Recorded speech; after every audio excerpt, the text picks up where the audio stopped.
Good morning, everyone. My name is Lindsay Daniller. I'm the Director of Community Initiatives and Development with REACH Edmonton, our Council for Safe Communities, and it's on behalf of REACH that I welcome everyone to our webcast this morning. We are very much delighted to welcome Adam Kahane, who is the chair of RIOS North America, here this morning for this webcast. Adam is here to share his incredible expertise in assisting in the design and the facilitation of processes that have helped groups move forward to solve some of their most intractable problems. And right here in Edmonton, this week, Adam has joined us to discuss some complex social issues within our own community. There are issues of community safety, Aboriginal wellness, poverty, mental health, homelessness. The list goes on, as many who are listening this morning know what it is like to be able to tackle some of these. Adam has shared some of his insights and expertise already with us at the REACH Annual General Meeting, but he's here this morning for those of you who couldn't make it, or those of you who wanted to hear this again, to share with you some of his expertise that he has gained in working in 50 countries around the world. He has worked from Thailand to South Africa to Colombia to Guatemala with leaders from all walks of life, as he says, from indigenous leaders to leaders of countries, to the guerrillas, to the civil servants, to the artists and the clergy. We are really delighted to have him with us this morning. He's going to do about a 40-minute presentation this morning, share his insights and his unique perspective, and then as this webcast goes on, we encourage you to send in your questions, and Adam will be delighted to answer those questions immediately after his presentation. So, good morning, Adam, on one more fresh and lovely morning here in the city of Edmonton. Thank you. Thank you. Thank you very much, Lindsay. I'm very happy for the opportunity to be here with all of you on the webcast. I appreciate the opportunity of being on Treaty 6 land, and having been here in Edmonton for most of the week, I appreciate what you're trying to do in the city and in REACH. What I've heard the last few days from you, Lindsay, and others about some of the tough challenges you're working on here, my experience with working on challenges like that is that when we do so, often we find ourselves stuck. We find ourselves frustrated and polarized. And so the question I wanted to address today in this webcast is the following. When we face challenges like this, how do we get unstuck? How do we get unstuck and move forward? My colleagues and I have been wrestling with this question in different ways for more than 20 years. What we do in RIOS is help people move forward together on their most important and intractable issues. Not just meeting to talk about these issues, not just meeting to learn about these issues or make plans, but to work together, to act together over months, over years, to address issues like the ones you're addressing. And we've done this on issues from sustainable energy to food security, local development, social inclusion, peacemaking, in Canada and the US, in Latin America, in Europe, the Middle East, Africa, Asia, and Australia. And the great thing of doing one kind of work for more than 20 years is we've had lots of opportunity for trial and lots of opportunity for error, and so lots of opportunity to learn what works and doesn't work in tackling tough challenges. Here's the most important thing I've learned from that experience. The only way to make progress on complex challenges is by working together. And this is simple, this learning is simple, but it turns out that it's really not easy.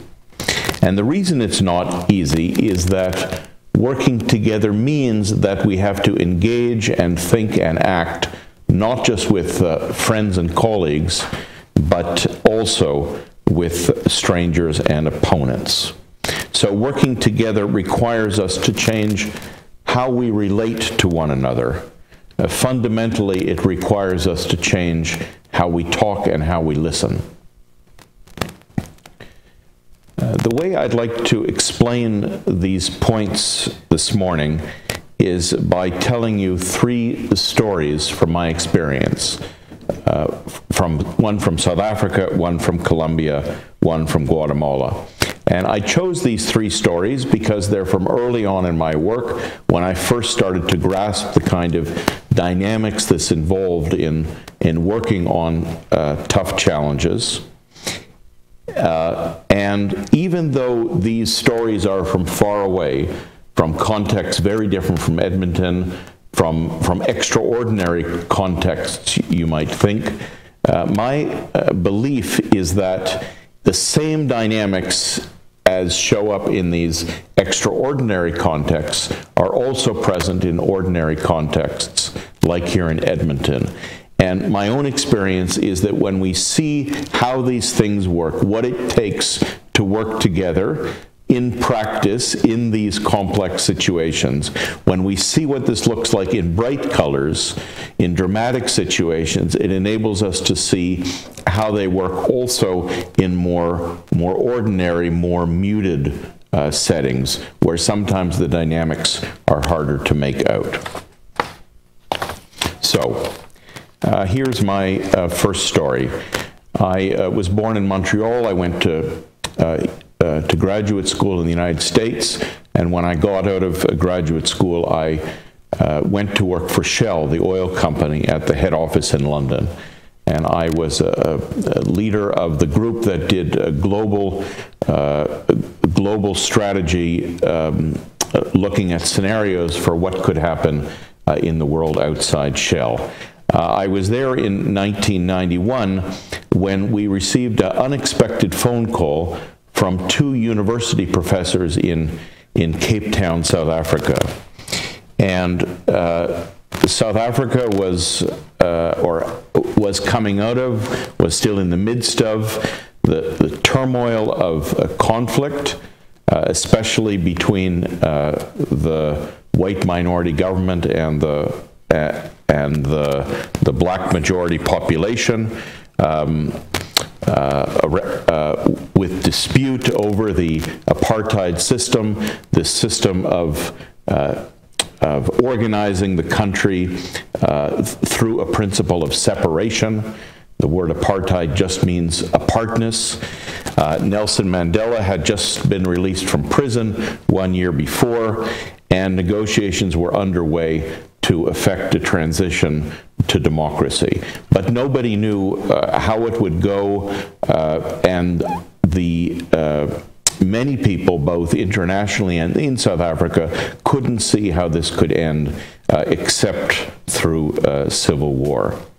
And the people who called us at Shell thought that the Shell scenario planning methodology might be a useful way to think together about what it would take to affect the transition from apartheid to democracy. And so in September 1991, I found myself at this conference center, the Montfleur Conference Center, outside of Cape Town, working with a group of people that I'd never imagined could be in the same room, academics, activists, business people, trade unionists, community leaders, government ministers, black and white, from the left and right, from the opposition and the establishment. And this was the Montfleur team that was thinking together about how to deal with this stuck and apparently intractable issue of moving away from apartheid. In order to give you an image of what it was like to work with this group, this extraordinarily diverse group of actors who most of whom didn't know each other, didn't agree with each other, didn't understand each other, didn't trust each other, maybe didn't even like each other. Let me just give you a bit of a picture of the interaction between these three people. The person on the left was Johann Liebenberg, who at the time was representing the Chamber of Mines. Mining was at the time the most important industry in South Africa, really represented the heart of the economic establishment, in a certain way the heart of the apartheid establishment. And so in this team, Johann was bringing that experience and that background. And the person in the middle was Tito Mboweni, at the time the deputy head of economics of Nelson Mandela's African National Congress, who later went on to become the first black governor of the South African Reserve Bank. And when some academic colleagues of ours interviewed Johann Liebenberg, some years later, he said the following. He said, "You went for a long walk after the day's work with Tito Mboweni on a mountain path, and you just talked. Tito was the last sort of person I would have talked to a year before that. Very articulate, very bright. We did not meet blacks like that normally. I don't know where they were all buried. The only other blacks of that caliber that I had met were the trade unionists sitting opposite me in adversarial roles. This was new to me, especially how open-minded they were. These were not people who simply said, look, this is how it's going to be when we take over one day. They were prepared to say, hey, how would it be? Let's discuss it." The person on the right of the screen, Howard Gabriels, had been until just before this workshop an officer of the National Union of Mine Workers, which was one of the most important black political organizations. And he said the following. He said, "In 1987, we took 340,000 workers out on strike. 15 workers were killed and more than 300 workers got terribly injured. And when I say injured, I do not only mean little scratches. Johann was the enemy, and here I was sitting with this guy in the room when those bruises were still raw. I think that Montfleur allowed him to see the world from my point of view and allowed me to see the world from his."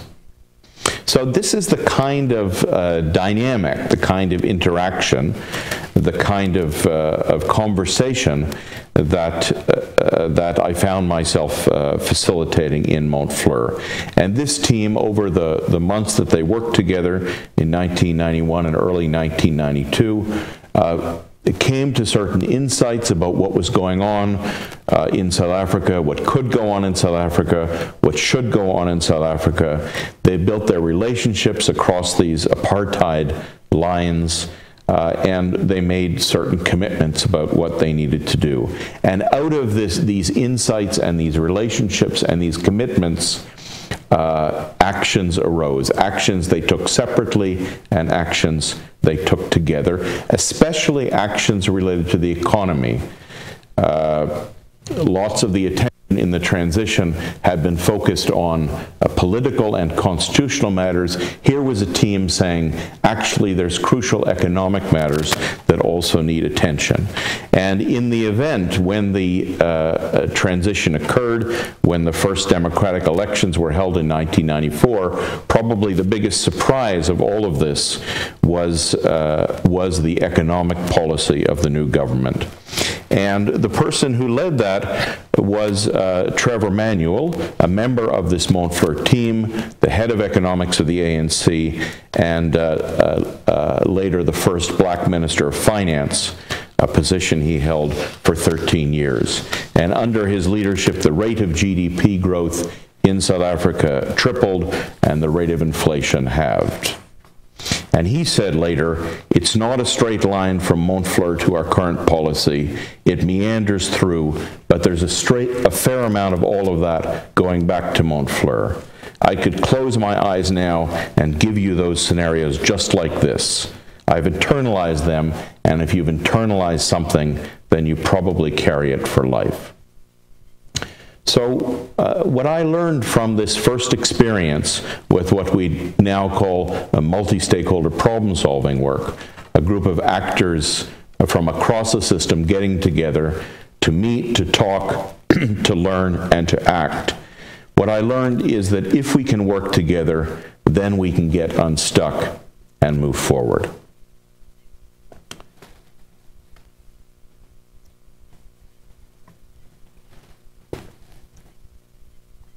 The second story I want to tell you is from the country of Colombia in South America. After I'd been left Shell and moved to South Africa, I was invited to visit Colombia, a country I have come to know and love, a country of abundant natural resources, a dynamic business sector, a vibrant cultural sector, really innovative politics, and also a country racked by more than 50 years of violent conflict among the military, guerrillas, paramilitaries, narco-traffickers, and gangs. And when I first went there in 1996, the feeling in Colombia was one of stuckness and hopelessness. I was invited there by a young politician named Juan Manuel Santos, who had heard about the work in South Africa from Nelson Mandela and thought that maybe this same approach of bringing together actors from across the system, which had been effective in South Africa, could also work in Colombia. He organized a meeting at this Abbey of Montserrat, just outside Bogota, to which he invited top politicians and business people, military leaders, NGO people, academics. And when I got there, there was some fuss in the corner of the room that I didn't understand. And what I later found out is that the man on the right, Victor Carranza, was a famous military warlord. And the woman on the left, Aida Abela, was a member of the Bogota City Council from the Communist Party. And Aida went to Santos, the organizer of the meeting, and said, "Do you really expect me to sit down beside this man who has tried to have me assassinated 5 times? And Santos's answer to her was, "Madam, it is precisely so that he does not do so a 6th time that I am inviting you to take your seat." So this was extraordinary level of conflict and mistrust.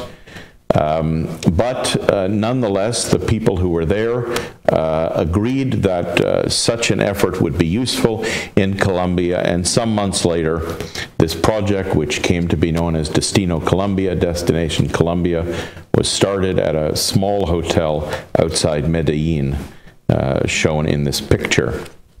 And it was an extraordinary group.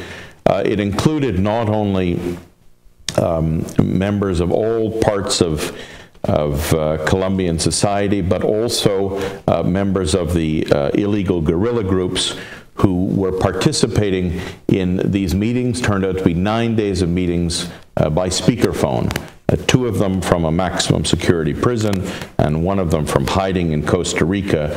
And of course, the presence of the guerrillas in the meetings was extraordinary for everybody. There had never been a meeting of all of these groups, and the speaker phones were in the circle, as it were, where those people would have been. And I noticed when we took coffee breaks that at the beginning people would walk out of the room but skirt the speaker phones as if they were afraid to get too close to them physically.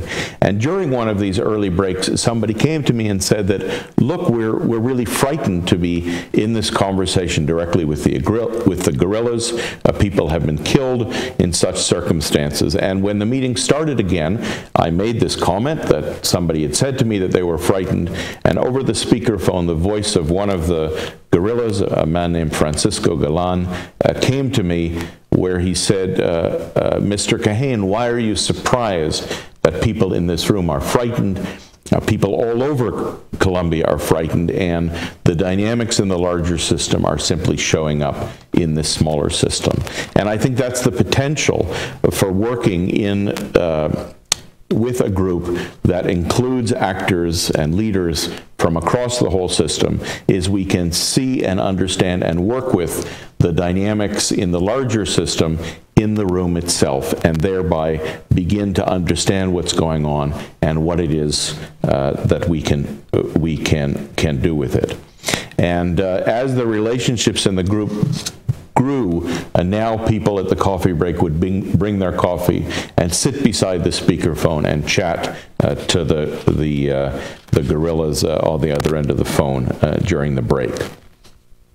This work took place in 1996-97.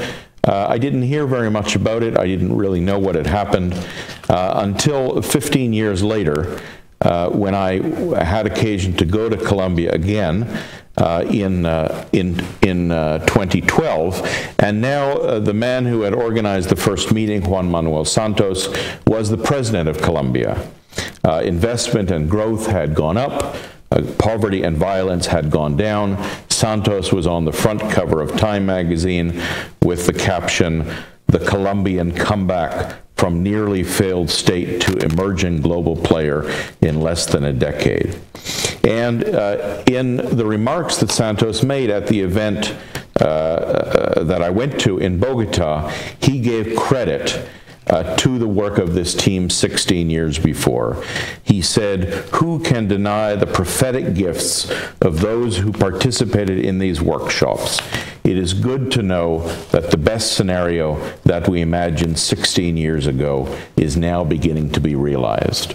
So the work of this team of leaders from across the system had the insights and the relationships and the commitments and the actions that arose from the work of this group had, at least in the opinion of President Santos, got the country onto a better path. On that same visit, I was at a meeting, and I met this man who greeted me very warmly. I didn't recognize him, and it turns out that this was Francisco Galan, the gorilla who had been on the phone, whose face I'd never seen, and who had since then been released from prison and was working as a peacemaker, both in high-level talks and the grassroots. And he said to me the following. He said, "I've learned that it is more difficult to make peace than to make war. If we keep repeating the same stories about our country, then we will keep doing the same things which do not work. But we're addicted to this repetition. We need to get fed up with these same stories. We need new stories." So what I learned from this second experience, this experience in Colombia, is that if we can change the way we relate to one another, then we can get unstuck and move forward.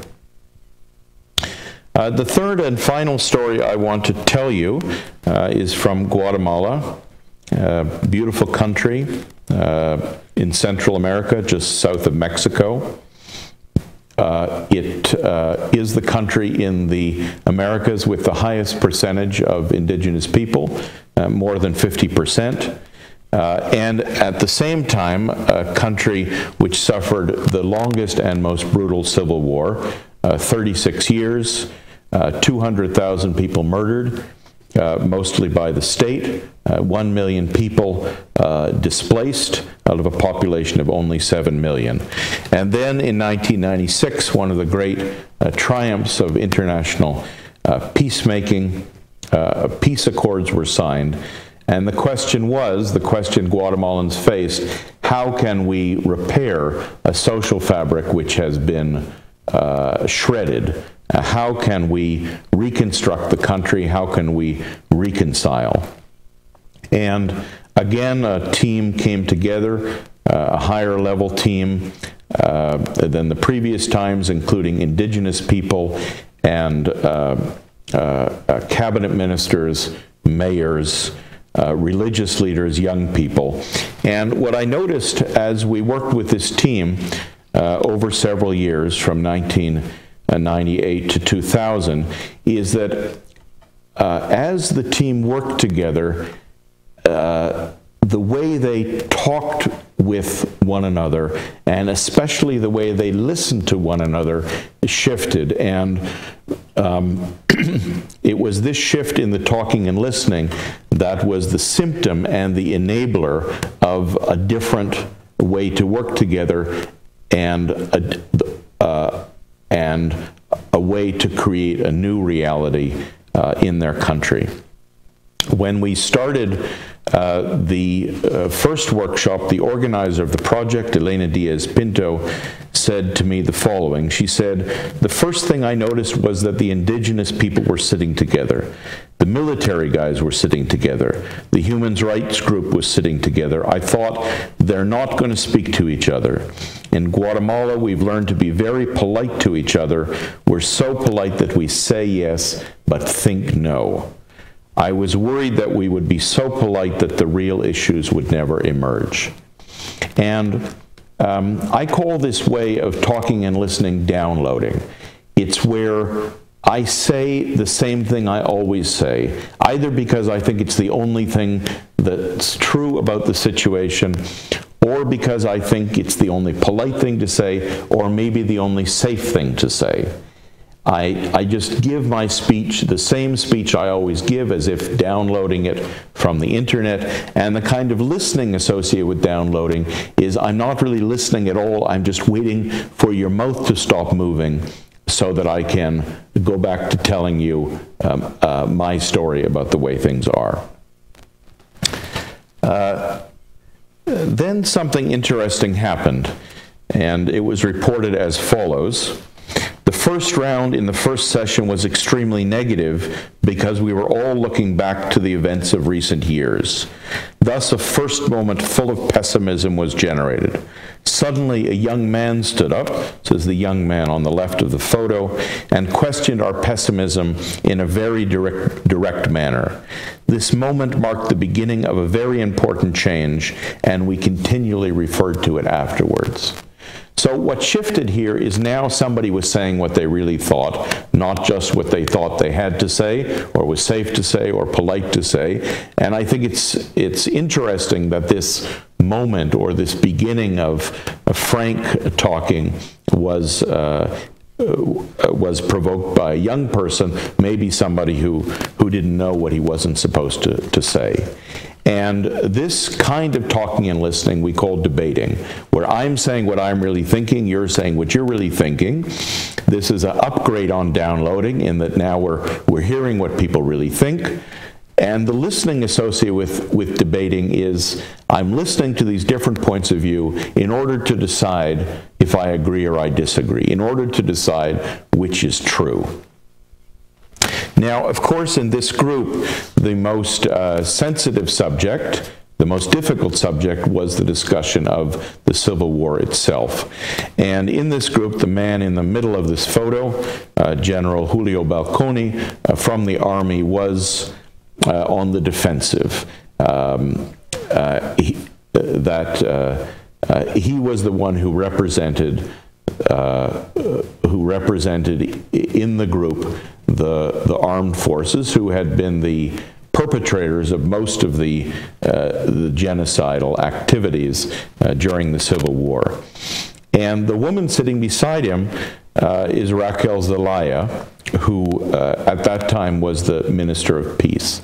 And at one point she made the following statement, which really struck me. She said, "I know that nobody enrolls in the military academy in order to learn how to massacre women and children."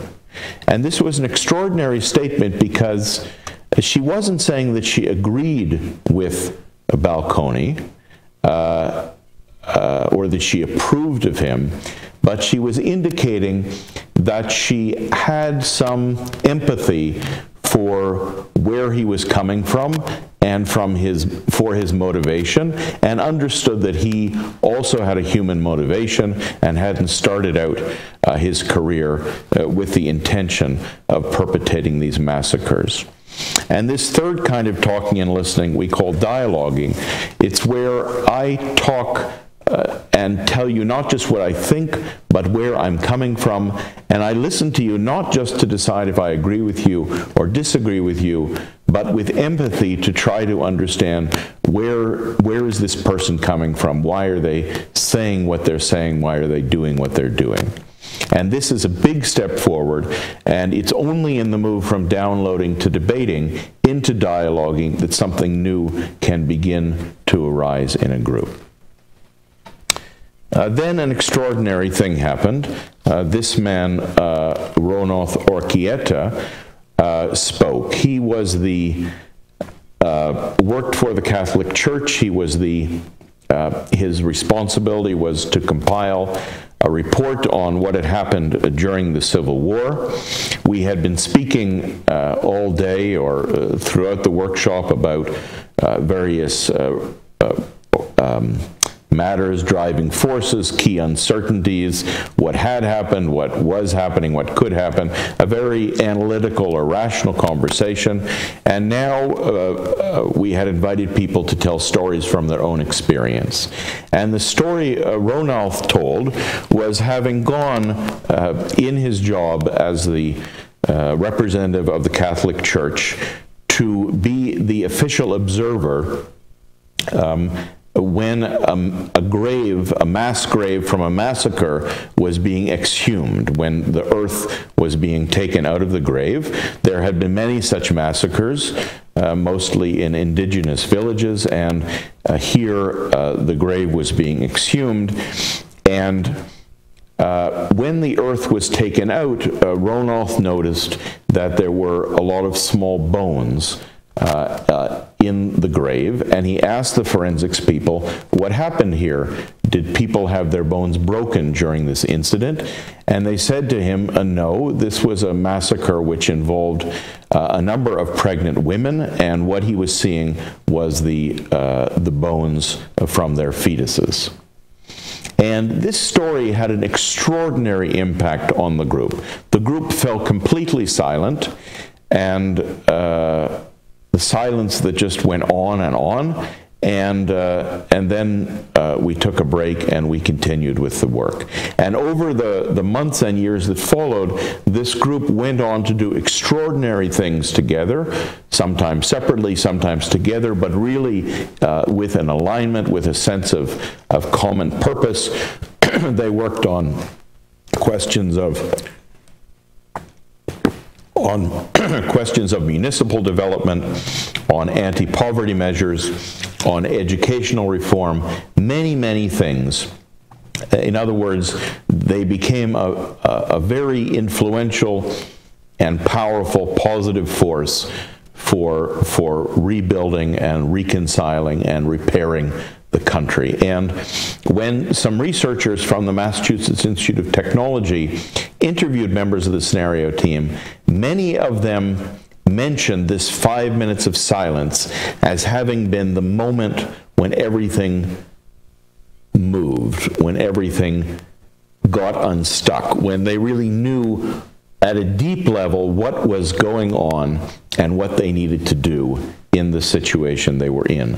And one of them said the following. She said, in giving his testimony, Orkieta was sincere, calm, and serene, without a trace of hate in his voice. This gave way to a moment of silence that I would say lasted at least 1 minute. It was horrible, a very moving experience for all. If you ask any of us, we would say that this moment was like a large communion. Now, in a Catholic country, when you say that a moment was like a large communion, you don't mean simply an interesting moment or a powerful moment or a friendly moment.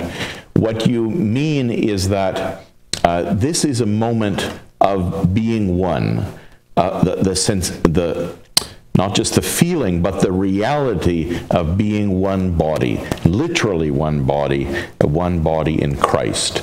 And this is the fourth kind of talking and listening, which we call presencing, where I'm talking, but not so much just for myself, but in some way revealing something about what's going on, in the larger system, and I'm listening to you not just for whether I agree with you or disagree with you, not even to try to understand your perspective or to have empathy with you. I'm listening to you to see what is being revealed about the whole through the words that you are speaking. And so what I realized from this Guatemalan experience, from this progression in the way people talked and listen, is that if we can change the way we talk, and especially if we can change the way we listen, then we can get unstuck and move forward. So, my conclusion is this. It is possible for us to make progress on our most important and intractable issues. It requires us to change the way we think and act and even the way we are. And I look forward to continuing to work on this with you in Edmonton, and I look forward to your questions in the coming minutes. Thank you very much. Thank you, Adam. We're going to, as we start to experience some of our questions, we're also going to take a look at some of the questions that have been coming up over the last few days. So I hope that you'll bear with me as we do that. As we listen to your presentations, one of the issues that has come up, because we're local and we're Edmonton and Alberta, is, how high do the stakes really need to be? Because obviously you've given us some examples of very much high-stakes situations. And so our audiences have asked that question, do the stakes need to be that high to really get started in this work? Well, I would say no and yes. It's not necessary to have a civil war before we can work on changing things, and you have already proven this in REACH and in Edmonton. You're working on lots of things and doing serious work and making progress and bringing people together.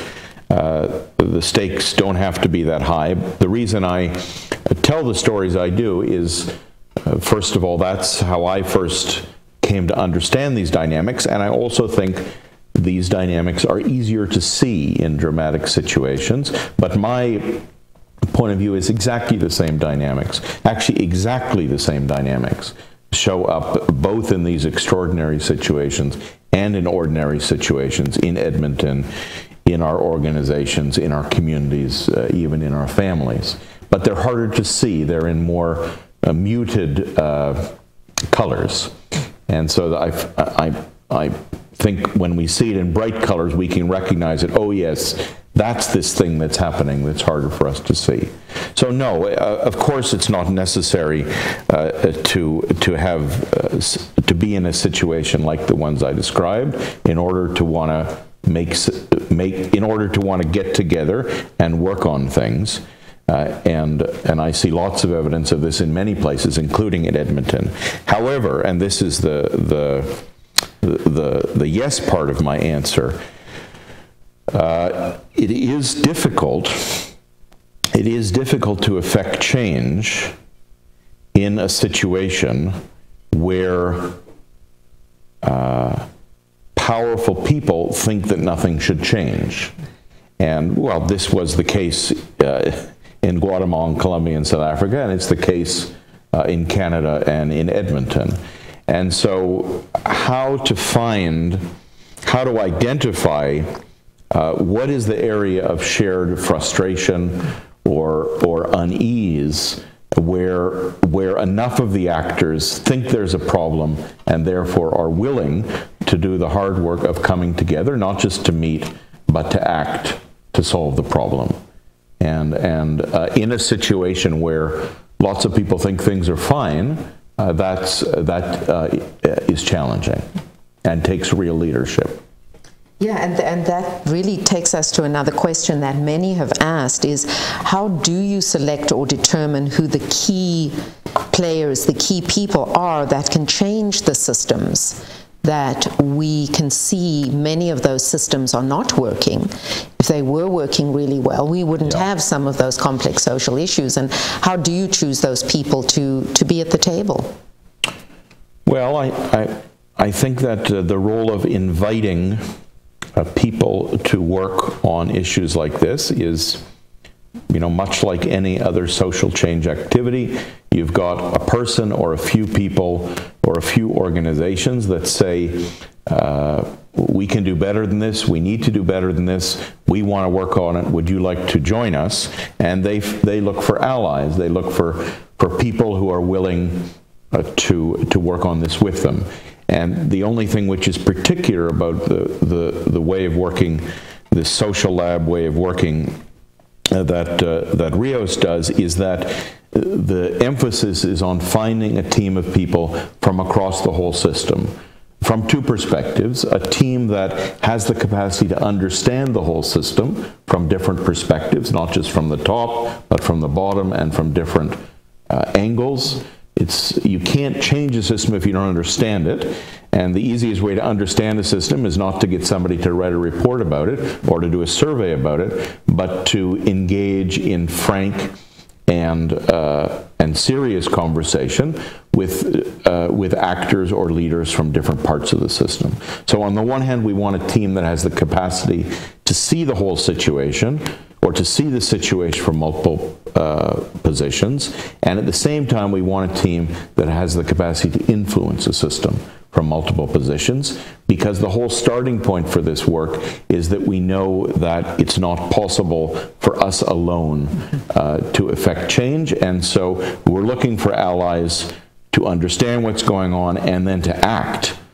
The crucial point about this work is that we're not talking about bringing together a team just to chat, or just to come to agreements, or just to write a report proposing what other people ought to do. We're talking about teams that are willing and able to roll up their sleeves and work together over months or years to actually solve the problems that they've come together to solve.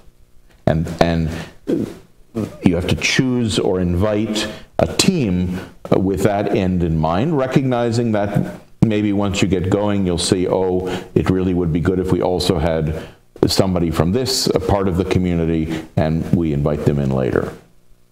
You've also referred a number of times to that, and this is evident in your presentation, that you don't always have everybody in the room that you like or agree with. And how does a process like Rios, because Rios is very successful at this, as to how you have those who you completely disagree with in the room, how does one work through that? Well, I think the difficult part, or not the difficult part, but the beginning. So this is the challenge that comes first, and in that sense is the challenge of getting going. Is how do you get people to want to work together? And I think the short answer is people will participate in efforts like this if they have already come to the conclusion that they can't get where they're trying to go by themselves or just with their friends and colleagues. So they've realized, probably reluctantly, that they can't make progress just with their friends and colleagues. They also need to work with strangers and opponents. And most people aren't happy about that. Most people would prefer to work with their friends and colleagues, people in their own organization or party or sector, but they realize that we're not going to get unstuck unless we stretch and work with strangers and opponents. And then the task is, how can I be open enough to engage in that way? And this is the shift, especially from downloading to debating to dialoguing. When I'm downloading, I'm saying this is the truth, and I don't even need to listen to anybody else. The picture in my head is the truth about the situation. And the crucial shift, the first shift, is just this act of suspending my own understanding and saying, this is my opinion, this is my thinking about the way things are, but I'm interested in hearing what's your thinking and what's your opinion. And that first move, that suspending, that moves us from downloading to debating and then into dialoguing is what loosens this up. And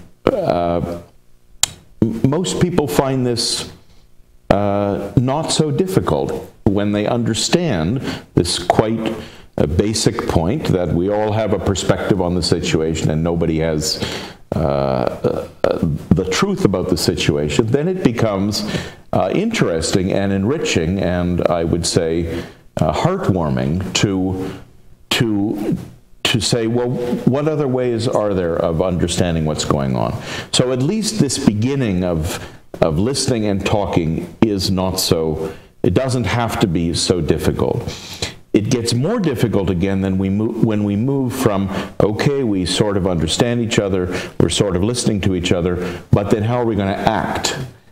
Maybe not together, but act in alignment, because now the question of who's in charge and whose organization is responsible and whose budget does it come out of, all of these questions come into the work and have to be dealt with, but hopefully, or usually, with somewhat better mutual understanding, somewhat better trust that enables us to get through this difficult part of the work and get going to actually acting and affecting change in the system.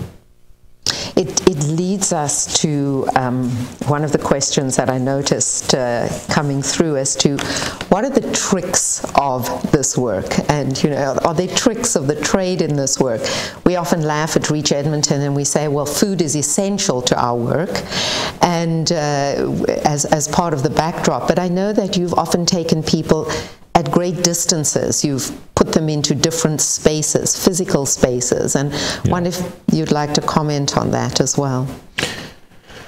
Well, I don't know if I'd call it a trick, but I think your observation about food is a good hint that different spaces have different properties. So having a meeting in the Reach boardroom, or having a meeting in a community center, or having a meeting in the legislature, or having a meeting on a factory floor, these are different spaces with different properties. And if we're trying to bring people together who aren't used to working together, don't know each other, understand each other, trust each other, like each other, then finding a neutral space, finding a space where we have enough time to relax and listen and learn, not just a few hours in the middle of the day, but a few days, maybe out of the city, where we're not distracted by our day-to-day preoccupations, where we're not on our Blackberries all the time, and where we can have a human encounter with the people with whom we need a human connection. I've always found it interesting that people say, oh, yes, I know those people, I know just how they think. And when you say, well, have you ever actually had a serious conversation, not a debate, not a shouting match, not a committee meeting, but a serious conversation about what's happening here and what needs to be done? They say, oh, no, actually, I never have. So being together, breaking bread together, chatting informally together. That's why the coffee breaks, we know, are the most important parts of these workshops. So yes, space matters, or the container matters, and we have to have a space and a process and a setup that is conducive to this type of work. Otherwise, we'll just repeat the old pattern over and over, and you know the definition of insanity, to do the same thing over and over and expect a different result. So this is about changing the space, changing the process, changing the players, so as to generate something new in the world. Thank you. There are many who listen to our webcasts that Reach puts on pretty much on a monthly basis, who are agencies in our region, in our city and in our region.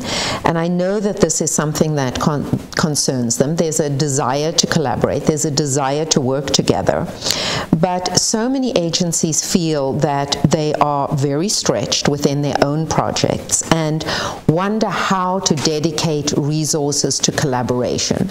we often hear, oh, there's a cost to collaboration. Yeah. You want us to come to the table, but there's a cost. And, you know, I know some of the things we say, but be interested to hear how you would answer some of those organizations and agencies who are working in some of this community safety work in Edmonton. Yeah, so this is a real issue, and I think it's important to be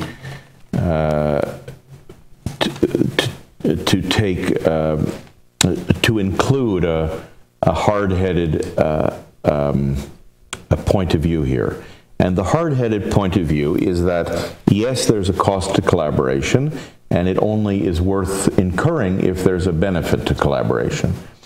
And in particular, if participating in this collaborative effort allows us to achieve our objectives, our agenda, our interests, more than not collaborating. So I'm deliberately putting it in cost-benefit terms. In other words, it's crucial in this kind of work not to simply say, well, you know, we all care about the good of the city, so just leave your agenda at the door. Let's think of the whole. To say let's think of the whole and ignoring the parts, I think, is a completely unreasonable request. And so it's important to do this work in a way that acknowledges and takes account of what are the interests and agendas and perspectives and identities of the participating actors, and to take seriously the question, yes, we get how it's good for the whole, how is it also good for our whole, which is part of the larger whole, which doesn't mean that it's not simple to say, well, we'll just have a win-win-win. But we have to engage seriously with that, and the bottom line has to be, will participating enable you to do your work better? Is 2 days spent in the collaboration more useful in advancing your interests and your organization than 2 days spent in your own office? And only if the answer is yes, can such collaborations be sustained beyond 1 or 2 meetings. You've written 3 different books. They were very popular last night. I think they sold out at our AGM.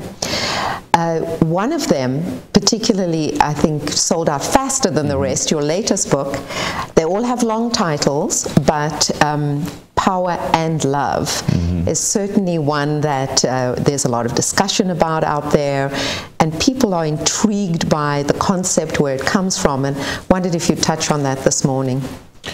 Yeah, the book Power and Love deals exactly with this issue that we're just talking about, and says that in this work, in the kind of work that Reach and the rest of you are involved in, it's crucial to recognize that there's 2 things we have to work with that are both equally real, both equally important, and that both need to be taken account of. The first and most obvious part of it is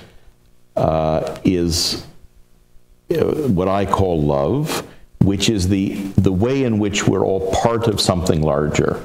So we're all parts, and we're all parts of the community and the city, and this is often in this work front and center, and certainly was front and center in the discourse of the AGM yesterday. And this is crucial and real.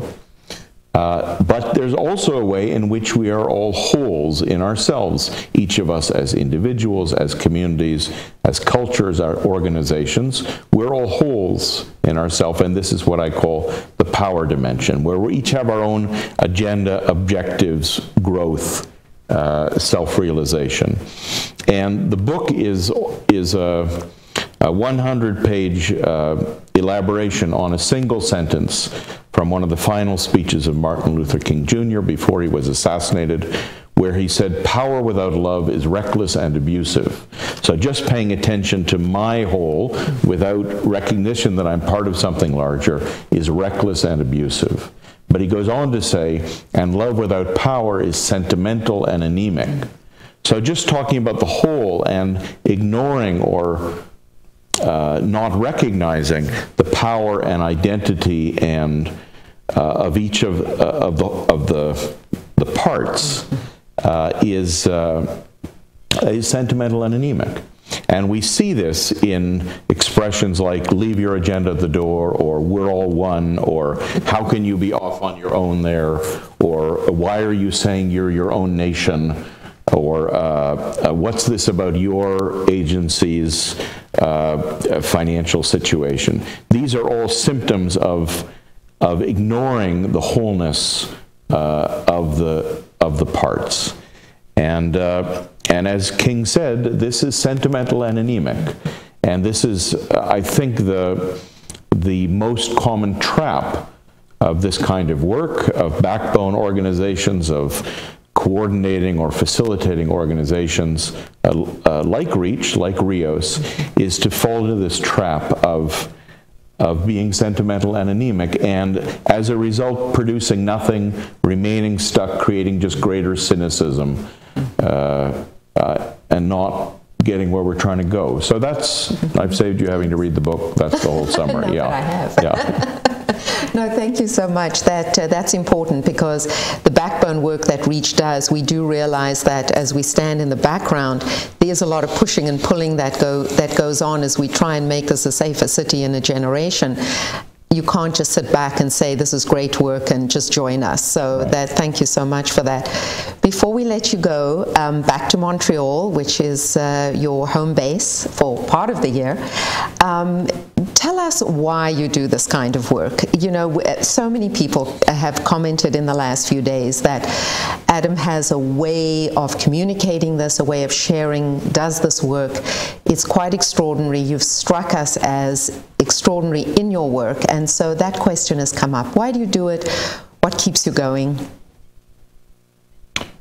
Yeah, well, I think I don't have maybe the answer that people would expect. I think I do this work because I enjoy it, because I'm good at it, and because it's useful. And I think my experience is there's nothing better in the world than doing something you like and are good at that is useful and makes a contribution.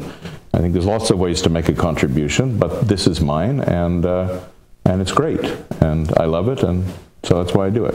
Oh, and we love the fact that you've joined us for the last few days. We are delighted that everyone has joined us this morning.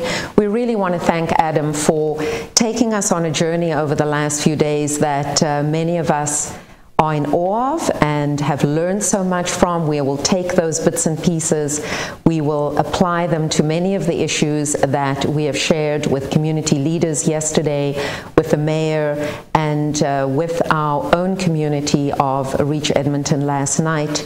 We thank you for joining us today, and we look forward to our next webcast in the coming months. Thank you very much.